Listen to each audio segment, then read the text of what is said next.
Hello everyone, welcome to my channel Sejal Dave Psychoedu. Just briefing about last video, I gave you an introduction about ADHD, attention deficit hyperactivity disorder, and how it is always misinterpreted in in almost all the children, those who are very active, those who keep running around, but we forget about the age of the child. Taking you further in depth into it, the foremost question is about how to find it out. So, as I've already mentioned, there are two categories when talking about ADHD. One is attention and other one is hyperactivity and impulsivity. So there are different symptoms which falls under attention and a number of symptoms falling under impulsivity and hyperactivity. So there has to be a combination of both, and it has to be over a period of at least a month or a two in a child before taking it for a proper final assessment. Because when you go to psychologist, the first thing it would be like, from how long you have been observing this, not in a day or a two. There might be a child might be going through a real bad mood swing. Yes, don't laugh, children too have mood swings. They go through ups and downs that might be related to their school, their studies, the pressure maybe by you, peers, having conflict with friends, or not fulfill something what they had demanded some time back. So many things. So they have their ups and downs. So within a day or a two, you cannot come to a conclusion, and don't rush your child to a specialist. Wait for a couple of days. If the same thing is continuing, you find it a changes in your child, definitely you need to keep an eye. I'm not saying you just lose it lightly, but you need to keep a watch. If it is persistently for a longer period, then you are supposed to take your child to an expert, and then they will help you out with further things by doing assessments, and there would be so many sessions that would all be covered in my next video. So let me make you aware of different symptoms what can be seen or what are considered while doing an assessment. So let me talk about attention. So as the name says, attention, but how and what and all comes? Definitely a child who is inattentive, right? Yes, you are correct, but it also includes different points. For like, see, let's start with definitely a child who has less attention span for almost 30 seconds or a minute. A child, if you're making a child to sit and the child is not able to sit more than a minute or 30 seconds, right? The second one, the child finds it difficult to pay attention. Like a small sound outside might distract the child immediately, and he'll be entire attention, entire focus gets shifted. The child would not be able to complete an activity because they won't be able to give more time. Say copying the notes, completing exams, completing the homeworks, or sitting and writing the exams. Then the child finds it difficult to take in the instructions, multiple instructions, because they won't be paying an heed, they won't be paying attention when the instructions are being given.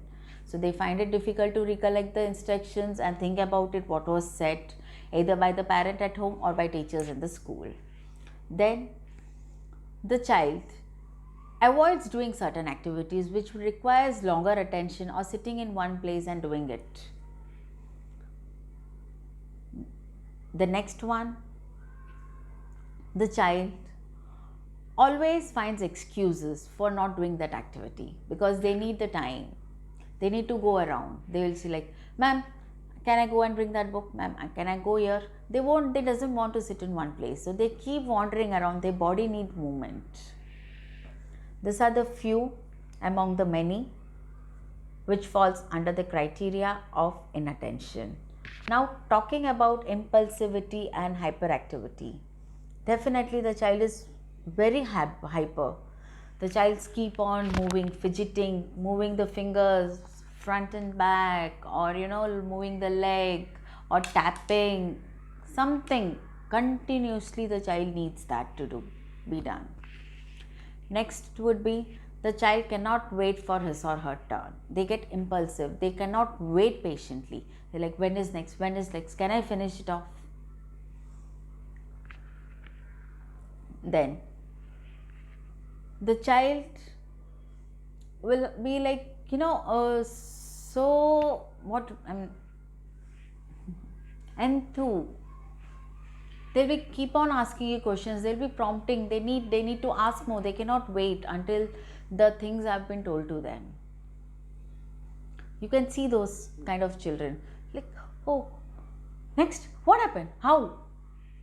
Before you finish, they will be eager. Then the children who usually answers before even letting the question to be completed, they won't wait. Sometimes, many a times, they will be answering wrongly. They would assume things only just by hearing the first two words in the sentence or of a question.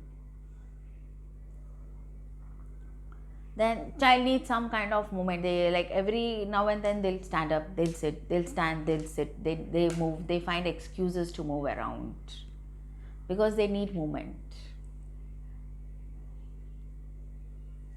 Then the child easily loses their temper when they play along because they cannot wait for their turns. They have often fights. They are not ready to listen to no. If they are asking for something, they need immediately in their hands. If they have been said no, they cannot take it. They cannot wait for it. Or even if you say, tomorrow I'll get you, every now and then they'll come and ask, when are you going? When are you getting?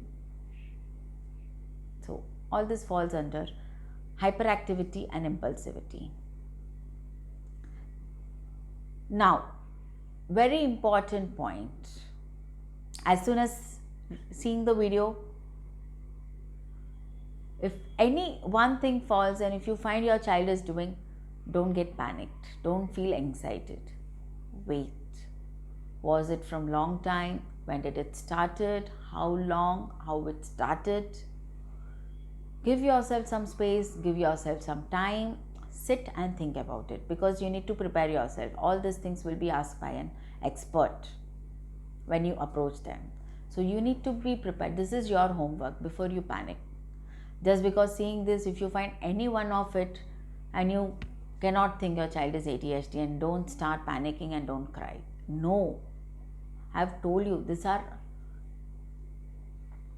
few points, few symptoms which are considered, but not all of it. The proper and final assessment can only be done by a psychologist. Right? I hope you find this video informative. If so, don't forget to like, share my video, and definitely don't forget to subscribe me to get all of my upcoming videos. Until my next video, please take care, stay safe. Bye.